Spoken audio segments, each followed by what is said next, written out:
એ ભૂતડી તને શું થયું? હજી તો કાલ ઉધી હાજી નવરી ફરતી હતી ને આજે આવરી હું થયું? હું તો દુકાને ગઈ ના સગુણાએ મને ફોન કર્યો ને હું તો દોડીને આવ્યો. લે બીઆઈ ગયો. શું થઈ ગયું મારી ભૂતડીને? મને તો રોવાનું આવે હો. કક તો બોલ, હું થયું એ થઈ ગયું હે તને? જોતો ભૂતડા ભાઈ તમે થોડીક શાંતિ રાખો. હમણાં ડોક્ટર આવશે ને એટલે એને પૂછશું આપણે. હા ઈ બધું તો ઠીક સગુણા, પણ આ થયું કેવી રીતે? તું ઈ મને ઈ તો કે. એ ભૂતડા ભાઈ આ કઈ નહીં, અમે જો ખાવાનું બનાવ્યું, મેં ને કારીએ ને આ ભૂતડી બેને ખાવાનું બનાવ્યું ને પછી અમે કાલે નક્કી કર્યું તો કે અમે બપોર જશે પાણીપુરી ખાવા, અને અમે ગયું પાણીપુરી ખાવાનું. વર્તા વર્યું તો એને ચક્કર આવી ગયા ને પડી ગયો. લ્યો તેરે ઘરે ઈ કોઈ ખાધું નતું? તમે કેવી વાત કરો ભૂતડા ભાઈ? ઘરે ઈ ખાઈને આવી તો પાણીપુરી ખાવા ગયા તો ઈ શું ખાઈ? વહે કેટલી ખાઈ? એટલે ઘરે ઈ ખાઈ નતા ગયા, અમે પાણીપુરી જ ખાધી હતી અમે. એ બાઈ સગુણા અમારી ભૂતડીને જોતો ખરી, આ જંબુ જેવું જંબલી મોં થઈ ગયું હે. એ બાઈને કેવડું થઈ ગયું જોતો, તરબૂચ જેવું મોં. મને તો બીક લાગે હેરીઓ. ભૂતડી કક તો બોલ. હારું લ્યો ડોક્ટર સાહેબ તમે આવી ગયા. અમારી ભૂતડીને શું થયું જુઓ તો. મારા તો હા નહીં લેવાતો. જંબુ જેવું જંબલી મોં થઈ ગયું. હું તો બીયાવું રે. જલ્દી કયો લ્યો હવે. ભૂતડા ભાઈ એમાં કઈ બિયાવાની જરૂર નથી, એવું કઈ ઘણું નથી થયું. આ આખો દીનું કઈ ખાધું નહીં ને અને બજારનું ખાધું હોય ને એટલે ચક્કર આવી ગયા હે, બીજું કઈ નહીં થયું. તો આવડું તરબૂચ જેવું મોં કેમ થઈ ગયું હે? પાણીપુરી ખાઈને તો તરબૂચ જેવડું મોં થઈ ગયું. કઈ બિયાવાની જરૂર નહીં આમાં. ભૂતડા ભાઈ જુઓ, મેં એને આંખોય તપાસી ને મોંએ તપાસ્યો ને બધું તપાસ્યું હે, સોનોગ્રાફી કરી હે, અને કમી એમાં પાણીપુરીની દેખાય હરી તો તમે એને લારી ભરીને પાણીપુરીને દઈ દો એટલે એને મન થાય ને એટલે ખાય તો બરોબર થઈ જાય. એ ભૂતડી હવે તો કાંક તો બોલ. શું બોલું હું તમારા ભેગે? તમે તો મને કોઈ દી પાણીપુરી ખવડાવી નહીં, તો તમારી બેન હારી કે એને મને પાણીપુરી ખવડાવી તો ઓછા ચક્કર આયા. તમે કોઈ દી ખવડાવી મને પાણીપુરી? હું તમને કહેતી રહી કે મારે પાણીપુરી ખાવી છે, પાણીપુરી ખાવી છે, પણ તમને ચો વાર આવે છે? કોઈ દી ખવડાવી જ નહીં. ભૂતડા ભાઈ હવે તમે દવા લેતા આવો જાઓ. ત્યાં સુધી હું રહું હું ભૂતડી બેન પાસે. જાઓ તમે દવા લેતા આવો. શું થયું ભૂતડી ભાભી? તો મને તો નિહારમાં ખબર પડી તો હું તો દોડીને આવી. માર પેપર લખતા વે થટો હટેવી દોડીને આવીને. કાઈ એમાં રોવાની વાત નહીં, ચક્કર આવી ગયા, બીજું કઈ નહીં થયું. કેવી રીતે ચક્કર આવે? પાણીપુરી ખાઈને તો બરોબર જ હતા, વાહે વળી શું થયું?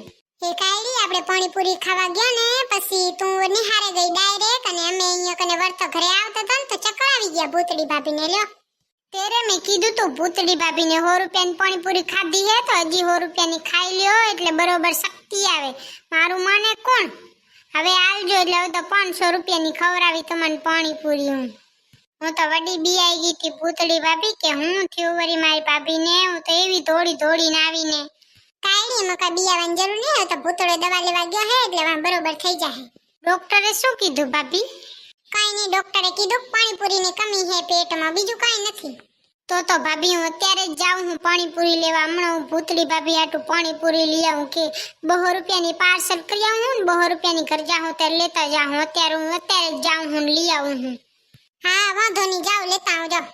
એ બાઈ સગુણા જોતો આપણી હાહુન તો કેવો ઘમંડ હે. જોતો વર્તમાં તો જ નથી એનો તો. આવડી હું બીમાર પડી હું, ખાટલામાં પડી હું તો એ જીવન બોલાવાય નથી આયા, મારી સંભાળ લેવાય નથી આયા. એકવારે ન પૂછ્યું કેમ છે તમારે? ભૂતડી ભાભી ચોથી આવે? એને ઠોઠો જેટલું વધારી હોય હાલી હકે ઈ ચોથી આવે ને? ભૂતડો અહીંયા આવ્યો, મને ખબર હે કોણે હશે, કોણે કીધું હશે? સગુણા એ ખબર તો હશે પણ આવું જ નહીં હોય. ના આવું હોય તો કઈ નહીં ને, મારે શું? આ તો ઈ તો આપણે કઈ કહેવાની જરૂર જ નહીં. હવે આ કાયડી છે ને ઈ બધું માને સંભળાવશે. જોજો જાણે કહેશે તમારે અવાય નહીં. ભૂતડી ભાભી બચારા કેવા બીમાર હતા. પણ ભૂતડી ભાભી હવે તમારે આરામની જરૂર છે ને, તમે આરામ કરો ને. કાયડી પાણીપુરી લેવા ગઈ છે ને આવે ને એટલે તમારી શક્તિ આવી જાય ને. ઘરે જાશું આપણે, પાણીપુરી ખાઈ લો પછી જાય હો. સારું થયું સગુણા, કાયડી મારા હાટું પાણીપુરી લેવા ગઈ. મારામાં તો શક્તિ જ નહીં લે, અને મને એવું પાણીપુરીને ધક થાય હે ને મારે તો ખાવી હે. એ બાય મમ્મી તું અહીંયા કને ખુરશી ઉપર બેઠી હે સોફા ઉપર, તને એમ નહીં થાતું કે હું ભૂતડી ભાભીને બોલાવા જાઉં? બચારા કેવા બીમાર હે ખબર હે, ચક્કર આવી ગયા ને પડી ગયા હે. મમ્મી હવે જે થયો હોય ને એ ભૂલી જવાય ને. હવે ભૂતડી ભાભીને બચારાને બોલાવા જવા પડે. અહીંયાને બચારાને એમ તો થાય કે મને બોલાવા આયા હતા. મને ખબર હે કે ભૂતડી ભાભીએ પ્રિહામણે જઈને હારું નહીં કર્યું. પણ આપણે ચા આમ સારું કર્યું તો અહીંયા ભેગી આપણે ચા બચારાની એને કામ કરાવતો કહે તો બચારાને એને ખોટો જ લાગે ને. ઉએ કાયડી તારી વાત તો સાચી હે હો. મને એમ થાય હે રોગ બચારાને બોલાવા જવા પડે. આપણો એ વાંક હતો નિયાનો હતો. એક હાથે કોઈ દી તાળી ન પડે. ઈ તો હવે મને સમજાય હે રોગ આપણા બેનો વાંક હતો.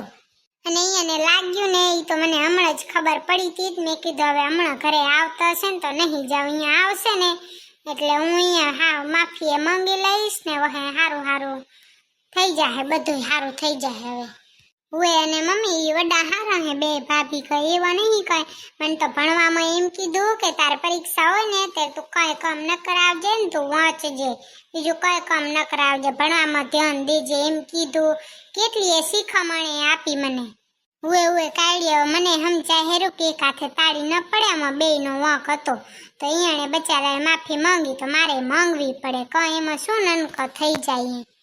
હા તો કાઢી તું એમ કર કે અહીંયાને જો બેડ વસવી નાખ ને વહે ઈ આવે ને એટલે ઈ હુઈ જાય ને હું જાય ત્યાં સુધી અહીંયા હાટું ખાવાનું બાવાનું બનાવું હો ખાવા હાટું. ના મમ્મી ખાવાનું બનાવવાની જરૂર નહીં. એને ડોક્ટરે કીધું હે કે એને પાણીપુરીની કમી હે તો પાણીપુરી તો હું લઈ આવી. હવે કઈ જરૂર નહીં બનાવવાની, આપણા હાટું બનાવવાનું હે ખાલી.